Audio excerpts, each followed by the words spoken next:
Hello friends, welcome to my channel study mania platform. आज हम लोग पार्ट 3 डिस्कस करने वाले हैं, जो कि वन लाइनर का सीरीज मैंने स्टार्ट किया है। और जो कि ये जो मैंने ऑलरेडी आपको फर्स्ट पार्ट में बता दिया है कि ये जो मैं नोट्स जो बनाया है आप लोगों के लिए प्रोवाइड किया है, वो प्रीवियस ईयर जो असिस्टेंट इंजीनियरिंग के एग्जामिनेशन हुए हैं अलग अलग स्टेट के, ठीक है। APSC AE हो गए, BPSC AE हो गए, RPSC AE है, या इवन मैंने जो BPSC AE के जो दो एडवर्टाइजमेंट 2017 का जो एग्जामिनेशन हुआ है उसका भी टोटल क्वेश्चन के मैंने आंसर जो है वन लाइनर फॉर्म में लिख लिए हैं, ठीक है। तो वो मैंने वो दिया नहीं है, मैंने एक साथ ही ये सारे डिस्कस करूंगा, तो आप लोग देख सकते हैं। और प्रीवियस ईयर जो क्वेश्चन है उसके लिए मैं अलग से वीडियो बना के आपको आंसर प्रोवाइड करूँगा। ऐसे आपके ये वीडियो जो आपको हेल्पफुल होगा, क्योंकि रिविजन के पॉइंट ऑफ व्यू से जैसे मैंने ये नोट्स वही क्वेश्चन बनाया है जो कि थोड़ा अच्छा लेवल क्वेश्चन एवरेज है, ठीक है, मतलब मॉडरेट लेवल का है। जो इजी जो था वो उसका मैंने छोड़ दिया है, ठीक है। तो जो जहाँ पर आप गलती करते हैं तो उसी का मैंने ये जैसे जो भी मुझे टफ क्वेश्चन लगा उसी का मैंने वन लाइनर नोट्स तैयार किया है। तो आई होप ये वीडियो आप लोगों के लिए बेनिफिशियल हो, क्योंकि दो वीडियो इसका दो पार्ट मैंने अपलोड करने के बाद ये सीरीज को रोक दिया था, बट बहुत सारे स्टूडेंट ने मुझे कमेंट किया कि please continue this series, so I will provide for you. चलिए तो स्टार्ट करते हैं।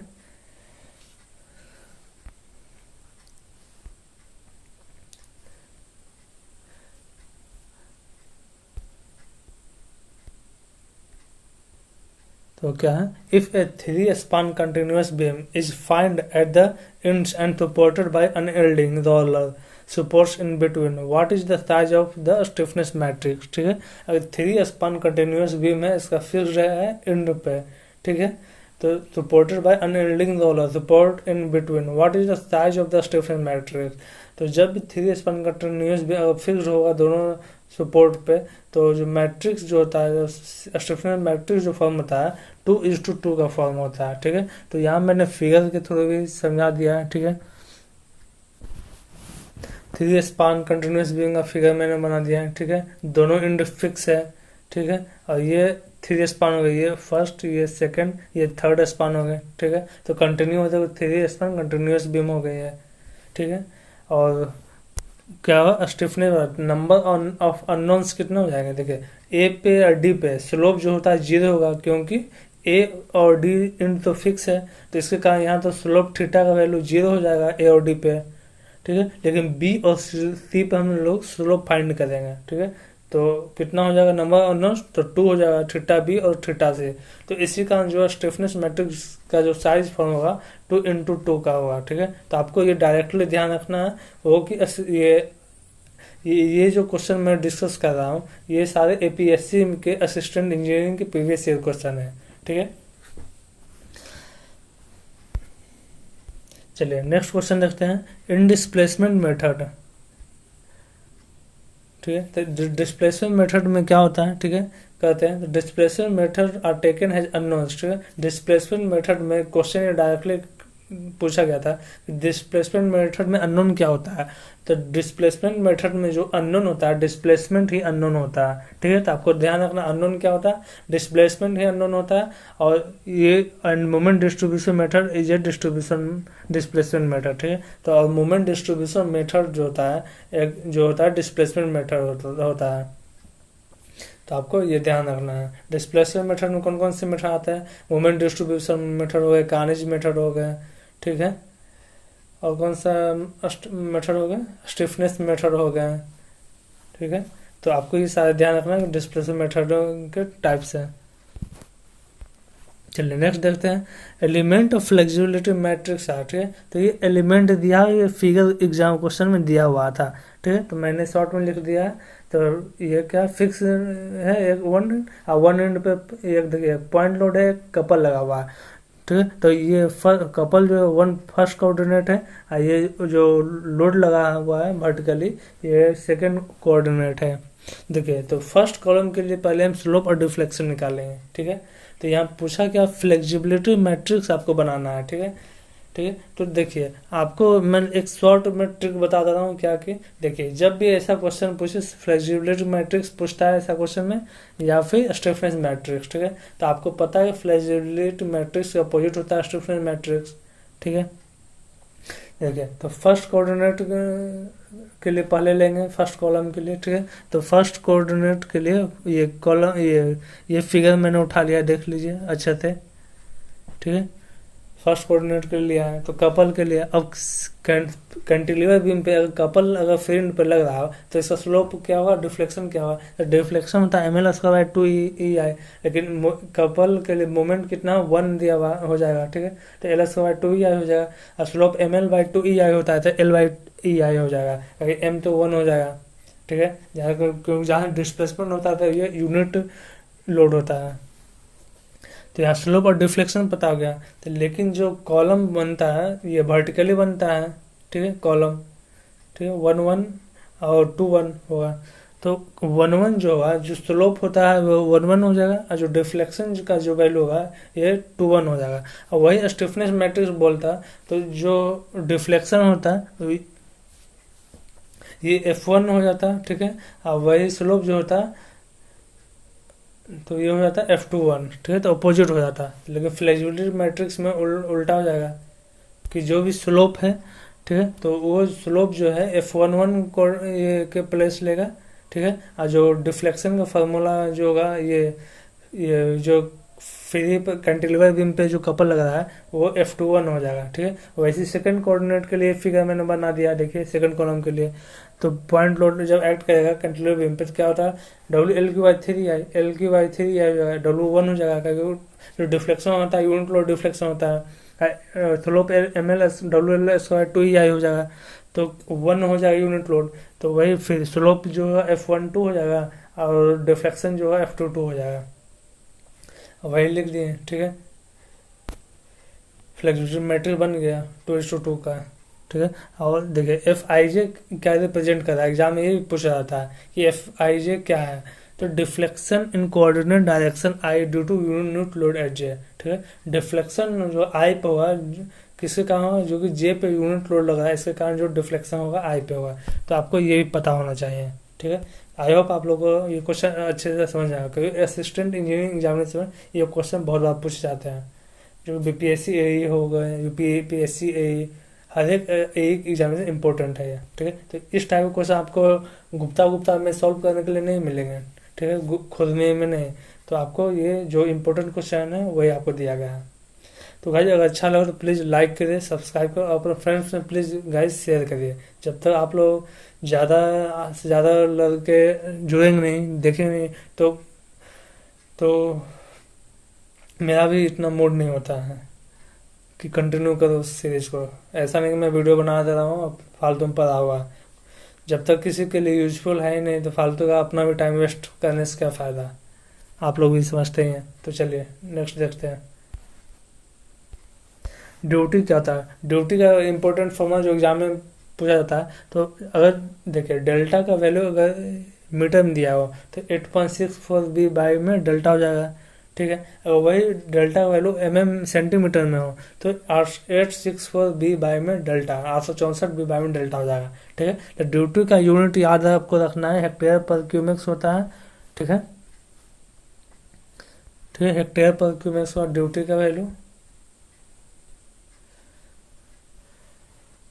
ठीक है। देखिए ये फॉर्मूला कब होगा, जब डेल्टा सेंटीमीटर में होगा, ठीक है। अब बी क्या है, बेस पीरियड होता है, ठीक है। लेकिन डेल्टा यहाँ मीटर में है तो मीटर में कब होगा, जब 8.64 में डेल्टा वाला फॉर्मूला तब यूज करें जब डेल्टा का वैल्यू जो होता है मीटर में होगा, ठीक है। तो देखिए ये जो मैंने लिखा है डेल्टा का वैल्यू, देखिए ये क्वेश्चन पूछा हुआ है तो क्वेश्चन में वही डेल्टा का वैल्यू भी दिया हुआ, मीटर में सब कुछ दिया हुआ था। लेकिन आपसे क्या हुआ था कि इसमें जो डेल्टा का वैल्यू दो वैल्यू दिया था, एक टोटल डेप्थ जो होता है वो दिया हुआ था, ठीक है, और एक दिया हुआ था टोटल डेप्थ जो वाटर का वो दिया था, रेनफॉल का डेप्थ दिया हुआ था, ठीक है। तो दो डेप्थ दिया हुआ था तो आपको क्या करना, डिफरेंस दोनों का निकाल के वो डेल्टा में बस पुट कर देना है, ठीक है। जब क्वेश्चन में ऐसा कुछ दिया है, ठीक है, जब भी दो डेप्थ दिया रहे क्वेश्चन में तो अगर ड्यूटी पूछा रहे है तो आपको बस डेल्टा वैल्यू क्या है, दोनों का डिफरेंस करके वैल्यू पुट करना है, क्योंकि ये एग्जाम में पूछा हुआ और बहुत सारे स्टूडेंट ने गलत किया है। अगर डायरेक्टली आता है तो आप तो पुट कर देते हैं, बस थोड़ा सा इसमें चेंज हुआ था वही। ठीक है, आपको ध्यान रखना है ये बात। चलिए स्टिफनेस क्या होता है आप देखते हैं। फॉर स्टिफनेस क्या होता है, स्टिफनेस जो होता है रेशियो होता है, ठीक है, ये जो एम बाई में थीटा का रेशियो होता है। ठीक है, तो जैसे ये मतलब क्या हुआ, एम बाई थीटा मतलब जो मोमेंट लग रहा है फ्री एंड पे, इसके कारण स्लोप में कितना चेंज हो रहा है। ठीक है, तो ये हो गया स्टिफनेस। तो फार एंड फिक्स्ड और फार एंड हिंज के लिए दो इंपॉर्टेंट कंडीशन है जो कि एग्जाम में बार बार ही पूछे जा रहे हैं, या एई हो या जेई एग्जामिनेशन हो। ठीक है, तो फार एंड फिक्स्ड जब भी होगा तो स्टिफनेस का वैल्यू कितना हो जाएगा, 4EIL हो जाएगा। जब फार एंड हिंज होगा तो 3IL। ठीक है, फार एंड फिक्स के लिए 4EIL और फार एंड हिंज के लिए स्टिफनेस होता है 3EIL। ठीक है, इसे फिगर के द्वारा मैंने ये समझा दिया कि देखिए यहाँ मोमेंट लग रहा है तो इसके कारण स्लोप में चेंज कितना हो रहा है। ठीक है, तो क्लियर है सब कुछ। चलिए नेक्स्ट देखते हैं, the angle of dispersion of a concentrated load on the flange to the web plate of a steel beam. ठीक है, जो एंगल ऑफ डिस्पर्सन हो जाएगा कंसंट्रेटेड लोड जो होता है फ्लेंज वे प्लेट को, जो एंगल हो कितना होता है 60 डिग्री विद द वर्टिकल होता है। तो ध्यान रखना है कितना होता है 60 degree with the vertical. Next sway calculation non sway calculation are carried out in a single operation. ठीक है, तो स्वे कैलकुलेशन नॉन स्वे कैलकुलेशन जो होता है सिंगल ऑपरेशन में किस मेथड यूज करते हैं, तो आपको ध्यान रखना कार्नेज मेथड में। ठीक है, स्वे कैलकुलेशन नॉन स्वे कैलकुलेशन एक ही ऑपरेशन में हम लोग कंप्लीट करते हैं कार्नेज मेथड में, जो कि पूछा हुआ आंध्र प्रदेश PSC जो है APPSC एग्जामिनेशन सिविल में। तो वो जो ये पार्ट में जो मैं video discuss total APPSC question है, तो बार बार मैंने बोलूँगा। ठीक है, मैंने इसी से ये नोट्स बनाए थे अपने लिए, तो आप लोग को ये भी बहुत बेनिफिट होगा। चलिए देखिए, adage theorem is valid for, तो एडिज थ्योरम जो वैल्यू होता है, देखिए यूज कहाँ करते हैं, पर देखिए 3 आर्क में यूज करते हैं एडिज थ्योरम। ठीक है, तो वैलिड किसके लिए होता है, वर्टिकल लोड सोल्वने के लिए। ठीक है, तो एडिज थ्योरम जैसे ऑप्शन में वर्टिकल लोड हॉरिजॉन्टल लोड या दोनों बोथ है, लेकिन आपको क्या करना है, एडिज थ्योरम जो वैलिड होता है सिर्फ वर्टिकल लोड के लिए वैलिड होता है। ठीक है, यूज कहाँ करते हैं 3 हिंज आर्क में यूज करते हैं। वैलिड होता है एडिज थ्योरम वर्टिकल लोड के लिए होता है, लेकिन यूज होते हैं 3 हिंज आर्क में, दोनों इंपोर्टेंट है। नेक्स्ट देखते हैं, live load on roof has पर IS 875 आर गिवन हैज। ठीक है, तो लाइव लोड डिफरेंट दिया हुआ। ठीक है, तो दो कंडीशन दिया हुआ, तो फर्स्ट कंडीशन एग्जाम में पूछा हुआ है। ठीक है, तो access provided only of maintenance. ठीक है, जब एसेस तब प्रोवाइड कर जब सिर्फ मेंटेनेंस के लिए, तो कितना होता है 750 Newton per mm, 750 Newton per metre square या 750 पास्कल कर दीजिए। ठीक है, 1 पास्कल बराबर होता है 1 newton per mm, 1 pascal equal 1 newton per metre square होता है। ठीक है, और सेकंड कंडीशन क्या है, general access provided with roof angle, जब रूफ का एंगल 10 डिग्री से कम होगा तो 1500 न्यूटन पर मीटर स्क्वायर होगा। तो दोनों एग्जामिनेशन में पूछे हुए हैं। ठीक है, तो सेकंड कंडीशन SSC JEE में पूछे हुए हैं, ये फर्स्ट वाला जो है एग्जामिनेशन पूछे गए हैं। ठीक है, तो आपको ध्यान रखना है। ठीक है, तो जब भी एसेस लाइव लोड अगर पूछेगा रूफ के लिए मेंटेनेंस का बात होगा तो कितना होना चाहिए 750 न्यूटन पर मीटर स्क्वायर होना चाहिए, और जब एंगल 10 डिग्री से कम होगा तो 1500 न्यूटन पर मीटर स्क्वायर, तो डबल हो जाएगा सीधा। तो आपको ध्यान रखना है। लोड कैरिड बाय लेसिंग तो कितना होता है, वो तो आप सभी को पता होगा 2.5% ऑफ एक्सियल लोड। ठीक है, या स्ट्रक्चरल लोड होता है। Minimum thickness of web plate from corrosion point of view, तो देखिए मिनिमम थिकनेस जो होता है वेब प्लेट का कितना होना चाहिए कोरोजन पॉइंट ऑफ व्यू, तो मिनिमम थिकनेस जो होता है 6 mm होना चाहिए, इससे कम नहीं होना चाहिए। ठीक है, इन Pigot's coefficient method for the analysis of an interior panel of a T-beam bridge applicability is restricted to the case when wheel load is centrally placed। ठीक है, तो क्या कर रहा है क्वेश्चन, अच्छे से देख लीजिए। इन Pigot's coefficient method for the analysis of interior panel of a T-beam bridge। ठीक है, इंटीरियर पैनल T-beam bridge का हमें एनालिसिस करना है, तो क्या होता है applicability is restricted to the case when wheel load is centrally placed. ठीक है, तो Pigot's coefficient मेथड का जब भी क्वेश्चन है तो आपको ध्यान रखना क्या, ठीक है, तो आपको बस ये जो डाउटेड एरिया है ये आंसर में दिया हुआ था, applicability is restricted to the case when wheel load is centrally placed. ठीक है, चलिए नेक्स्ट देखते हैं, the member of roof truss which carry axial compression are called. ठीक है, क्या कर रहा है क्वेश्चन है, the member of roof truss. ठीक है, तो रूफ ट्रस कौन सा मेंबर जो कि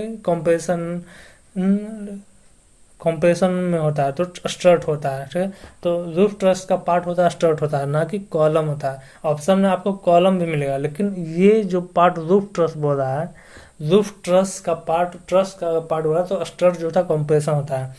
ठीक है, अगर रूफ ट्रस कुछ नहीं दिया जाता तो सिर्फ कॉलम ऑप्शन होता तो आपको कॉलम राइट होता है, लेकिन यहाँ जब रूफ ट्रस का बात है, क्योंकि ट्रस में तो कॉलम होता नहीं है, वहां तो स्ट्रट होते हैं, क्योंकि वर्टिकल मेंबर तो ट्रस में होते नहीं है। ठीक है,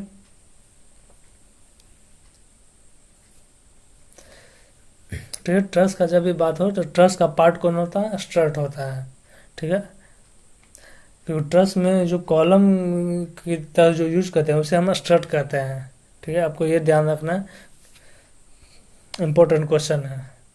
मिनिमम पिच डिस्टेंस कितना होना, 2.5 टाइम्स नॉमिनल डाया। ठीक है, तो याद क्या करना है, अब मिनिमम एज डिस्टेंस होता है 1.5 टाइम्स होल डाया। ठीक है, तो दोनों पूछे जाते हैं, मैंने एक साथ दिए कि कंफ्यूजन ना हो, एग्जाम में वही कंफ्यूजन होता है, 2.5 होता है या 2 होता है या 1.5 होता है, दोनों में वही कंफ्यूजन होता है। ठीक है, तो एक कन्फ्यूजन क्या होता है कि 2.5 टाइम्स के साथ होल डाया होता है या नॉमिनल डाया होता है। ठीक है, तो आपको क्या रखना है, पिच डिस्टेंस होता है 2.5 टाइम्स नॉमिनल डाया होता है, और एज डिस्टेंस जो होता है मिनिमम होता है 1.5 टाइम्स होल डाया होता है। तो आपको ध्यान रखना है। Loss of stress with time at constant strain in steel called. ठीक है, loss of stress with time at constant strain in steel बोल रहा है। ठीक है, इन स्टील बोला है तो क्या होगा, रिलैक्सेशन। ठीक है, अगर स्टील नहीं होता ठीक है तो वहाँ क्रिप होता, लेकिन स्टील दिया हुआ है तो इसके कारण रिलैक्सेशन इज राइट आंसर। ठीक है, क्रिप का क्या होता है, deformation due to sustain loading with time. ठीक है, मतलब जो डिफॉर्मेशन होता है विद टाइम के साथ, जो कांस्टेंट लोडिंग के साथ जो डिफॉर्मेशन होता है, ठीक है, तो उसे क्रिप कहते हैं। ठीक है, क्रिप जो होता है मेनली किसी कारण डेड लोड का होता है, तो आपको ध्यान रखना है। चलिए नेक्स्ट क्या है, the neutral axis of the reinforced beam passes through centroid of the transformed section. ठीक है, तो ये भी इम्पोर्टेंट क्वेश्चन है, इजी है, बट कंफ्यूजन इतना ज़्यादा है कि मोस्टली स्टूडेंट गलत करते हैं इसमें। तो क्या होता है, न्यूट्रल एक्सिस जो होता है रेनफोर्स्ड बीम का पासेस थ्रू कहाँ से पास होता है, तो ऑप्शन में सेंट्रॉइड ऑफ द सेक्शन होता है या centre of gravity of the section होता है। ठीक है, तो centroid of the transformed section होगा तो centroid of the whole mass of section, इस तरह के ऑप्शन होते हैं। तो आपको क्या करना है, सेंट्रॉइड वाला तेजी नहीं होगा, सेंटर ऑफ ग्रेविटी नहीं होता, सेंट्रॉइड ऑफ सेक्शन होगा। अगर सेंट्रॉइड में अगर 2 ऑप्शन है तो सेंट्रॉइड ऑफ ट्रांसफॉर्म्ड सेक्शन होगा, ना कि centroid of whole mass section. ठीक है, तो आपको ध्यान क्या, न्यूट्रल एक्सिस होता है रेनफोर्स्ड बीम का, पासेस कहाँ से होता है, centroid of the transformed section. चलिए next, transverse reinforcement is provided at right angle to the span of the slab. ठीक है, तो ट्रांसवर्स रेनफोर्समेंट जो प्रोवाइड करते हैं right angle to the span of the slab, तो इसको राइट एंगल प्रोवाइड करते हैं to the span of the slab. Transverse reinforcement का यूज कहाँ करते हैं, बहुत इंपॉर्टेंट है, ध्यान रखिए। तो ट्रांसवर्स रेनफोर्समेंट जो है is provided to take care of temperature stress. ठीक है, जो टेम्परेचर स्ट्रेस के कारण जो भी स्ट्रेस जनरेट होता है तो ट्रांसवर्स रेनफोर्समेंट जो है उसका केयर करता है। ठीक है, तो उसको रेजिस्ट करता है, टेम्परेचर स्ट्रेस को रेजिस्ट करने के लिए ट्रांसवर्स रेनफोर्समेंट हम लोग प्रोवाइड करते हैं। चलिए नेक्स्ट देखते हैं, कॉलम। देखिए फॉर कॉलम के लिए माने L effective upon least lateral dimension 15 से कम हो या इक्वल हो।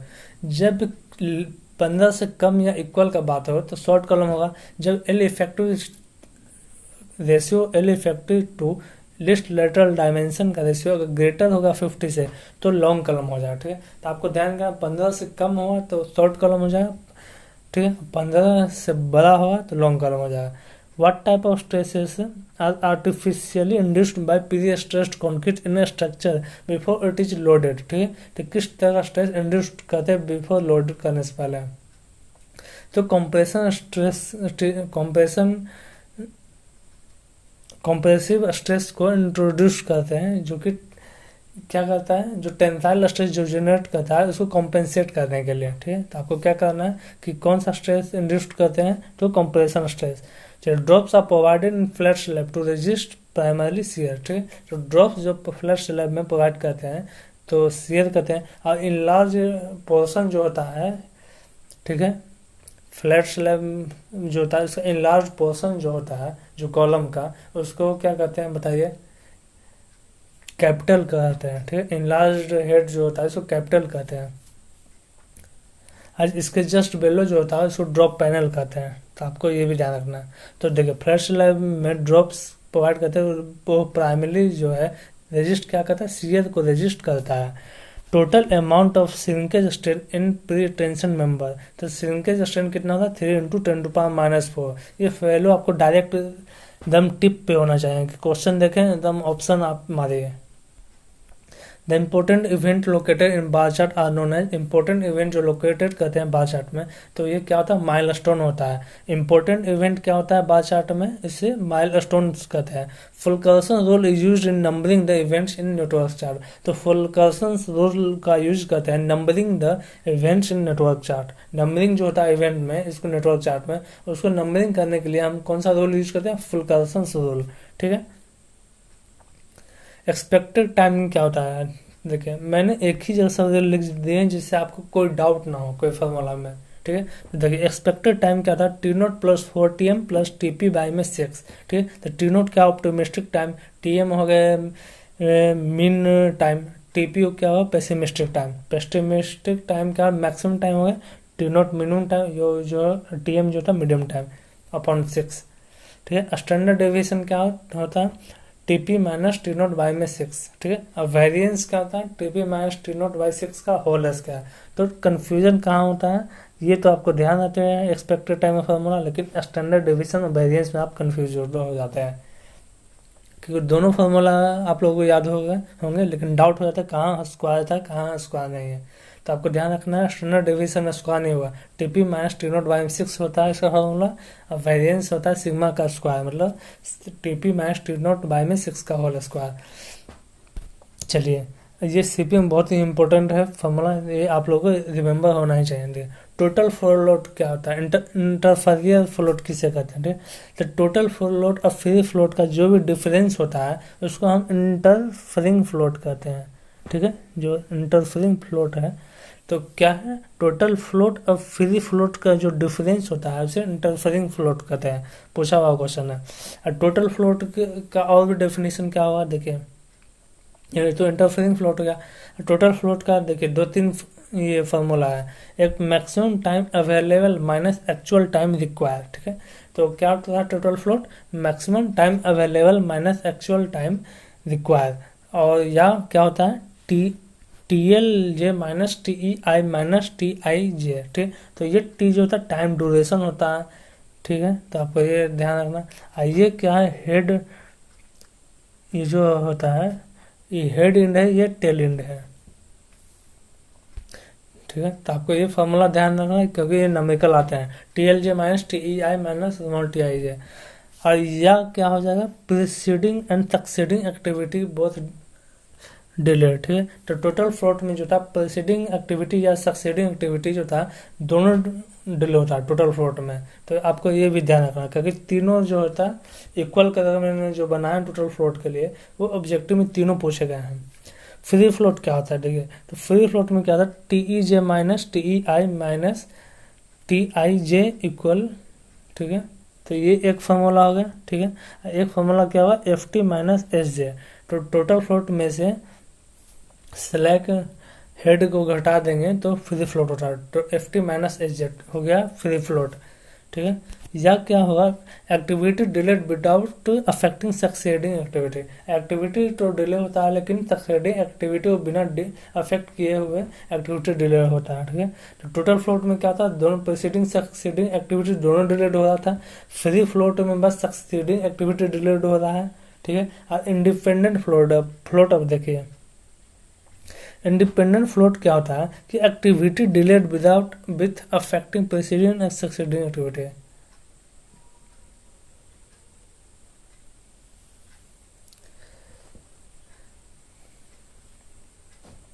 इंडिपेंडेंट है, मतलब किसी भी पे डिपेंड कर रहा है। ये मतलब ना ही प्रेसिडिंग ना ही सक्सीडिंग एक्टिविटी डिले होता है, ठीक है। इसमें जो होता है ना ही एक्टिविटी डिले होता है, ना प्रेसिडिंग एक्टिविटी, ना ही सक्सीडिंग एक्टिविटी कोई भी डिले होता है, मतलब इंडिपेंडेंट होता है दोनों से, मतलब नोट होगा यहाँ पर, ये करेक्ट कर लीजिएगा। सॉरी, ये विथ जो है विदाउट, यहाँ विदाउट लिखिएगा, विदाउट अफेक्टिंग, ठीक है। The difference between the latest allowable time and earliest expected time of an event, ठीक है। द डिफरेंस बिटवीन पूछा है latest allowable time and earliest expected time, तो क्या ऑफ एन इवेंट, ठीक है। तो इवेंट से आपको क्या मिल जाएगा क्लू कि ये स्लैग कहते हैं इसे, ठीक है, ठीक है। स्लैग क्या होता है, TLJ माइनस TEI, ठीक है। तो स्लैग का एक फॉर्मूला होता है TLJ माइनस TEI, वही बोला latest allowable time and earliest expected time, ठीक है, ऑफ एन इवेंट। इवेंट होता है स्लैग इवेंटेड होता है, ठीक है। अगर यहाँ पर क्या होता है एक्टिविटी होता है, ठीक है, एक मिनट, एक्टिविटी अगर होता तो यहाँ फ्लोट होता, अगर इवेंट है तो स्लैग है, ठीक है। तो आपको ध्यान रखना, क्योंकि इवेंट जो होता है स्लैग कहाँ है, देखिए पर्ट क्या होता है, इवेंट ओरिएंटेड होता है, ठीक है। इवेंट में इवेंट स्लैग कैलकुलेट करने के लिए क्या कहते हैं, इवेंट का हम कंसिडर करते हैं। वैसे CPM जो होता है इसमें हम एक्टिविटी ओरिएंटेड होता है, ठीक है। तो इसमें क्या होता है, हम लोग फ्लोट का कंसिडर करते हैं, ठीक है। तो आपको ध्यान रखना ये सारी छोटी छोटी बातें जो कि MCQ में बनते हैं और ये पूछे हुए हैं, ठीक है ना, मैं बस बोल नहीं रहा, ये जो क्वेश्चन बने हुए पूछे हुए हैं मैंने ऑलरेडी बता चुका हूँ। चलिए नेक्स्ट देखते हैं, डायरेक्ट कॉस्ट डिक्रीज है, ठीक है। तो डायरेक्ट कॉस्ट जो होता है टाइम का इन्वर्सली प्रोपोर्शनल होता है, लेकिन इनडायरेक्ट कॉस्ट डायरेक्टली होता है, ठीक है। तो डायरेक्ट कॉस्ट जब भी घटेगा तो क्या होता है, time with increase in time, ठीक है। टाइम बढ़ेगा तो डायरेक्ट कॉस्ट जो होता है घट जाता है, अगर टाइम घटेगा तो डायरेक्ट कॉस्ट बढ़ जाता है, ठीक है। जैसे डायरेक्ट कॉस्ट में कौन कौन सा हो गया, मटेरियल हो गया, मशीन लेबर जो है डायरेक्ट कॉस्ट में कंसिडर होता है। इनडायरेक्ट कॉस्ट टाइम के डायरेक्टली पड़ेगा, अगर indirect cost increase with increase in time, ठीक है। टाइम बढ़ेगा तो इनडायरेक्ट कॉस्ट बढ़ेगा, तो आपको ध्यान क्या है, डायरेक्ट कॉस्ट टाइम के इन्वर्सली प्रोपोर्शनल होता है, और इनडायरेक्ट कॉस्ट जो होता है टाइम के डायरेक्टली प्रोपोर्शनल होता है। और इनडायरेक्ट कॉस्ट में क्या क्या कंसिडर करते हैं, लिक्विडिटी हो गए, डैमेज और पेनल्टी जो होते हैं वो सब इनडायरेक्ट कॉस्ट हो गए, ठीक है।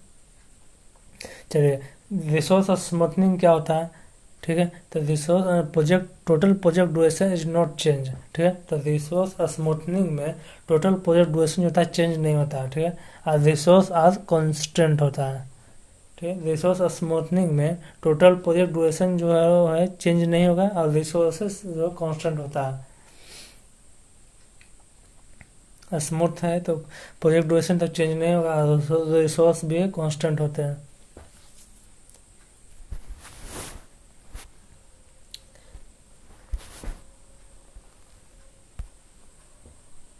चलिए सोडियम एब्जॉर्प्शन रेशियो अगर 26 से ज़्यादा है तो क्या होता है, इस तो नॉट यूज फॉर इरिगेशन, ठीक है। तो अगर सोडियम एब्जॉर्प्शन रेशियो 26 से ज़्यादा है, ठीक है, तो हम इरिगेशन कोई भी क्रॉप में इरिगेशन करना है तो इसके लिए हम ये यूज नहीं करेंगे। अगर सोडियम एब्जॉर्प्शन रेशियो 26 से ज़्यादा है तो नॉट यूज फॉर इरिगेशन।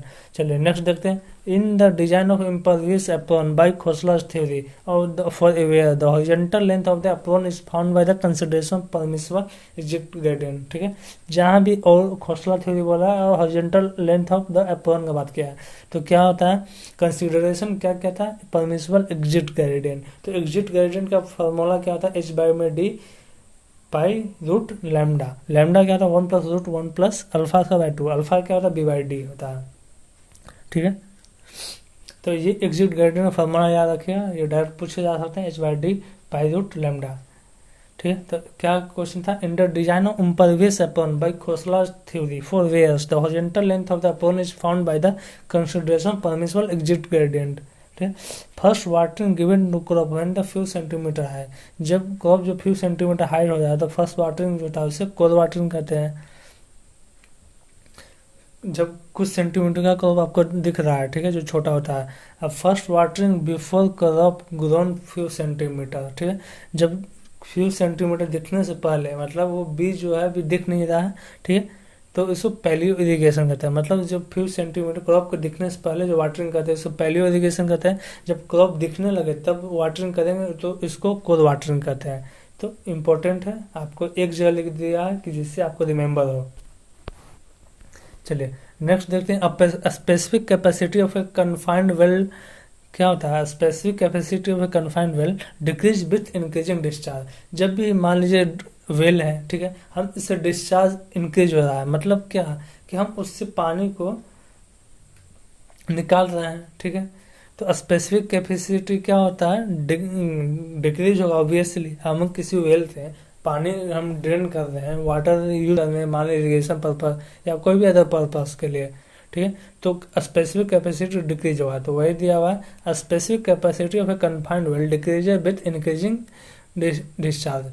चलिए नेक्स्ट देखते हैं, अवेलेबल डेप्थ फॉर इवेपोरेशन। तो ये इंपॉर्टेंट फॉर्मूला है, क्या होता है, इनका आपको बोले अवेलेबल डेप्थ निकालना है तो क्या होगा, वाटर ये इरिगेशन हो जाए तो गामा डी बाई में gamma W into field capacity minus optimum moisture content into में डेप्थ डी। तो डी क्या, रूट जोन डेप्थ है, ठीक है, जो रूट जोन डेप्थ होता है, ठीक है, तो ये जो है depth available in water D A जो है, डी जो है रूट जोन डेप्थ है। तो क्या होता है, ये फार्मूला आपको ध्यान रखना है और ये इंपॉर्टेंट फार्मूला है, नॉमेरिकल शॉर्ट में ए में आते हैं या जे में भी।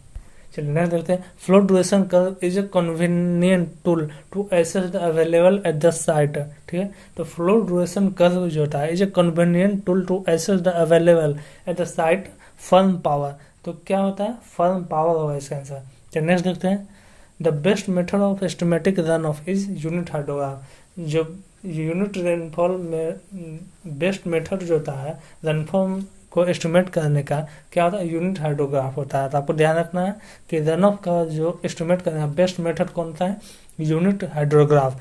तो देखिए इस यूनिट हाइड्रोग्राफ से करते क्या है फिर, ठीक है, it is use to draw flood hydrograph of any rainfall, ठीक है, इससे हम लोग फ्लड हाइड्रोग्राफ जो होता है किसी भी रेनफॉल का ड्रॉ कर सकते हैं, ठीक है। तो बेस्ट मेथड है रन ऑफ मेजर के लिए यूनिट हाइड्रोग्राफ। चलिए तो गाइज खत्म हो गया। तो गाइज प्लीज़ हमारे चैनल को लाइक करें, शेयर करें, सब्सक्राइब करें।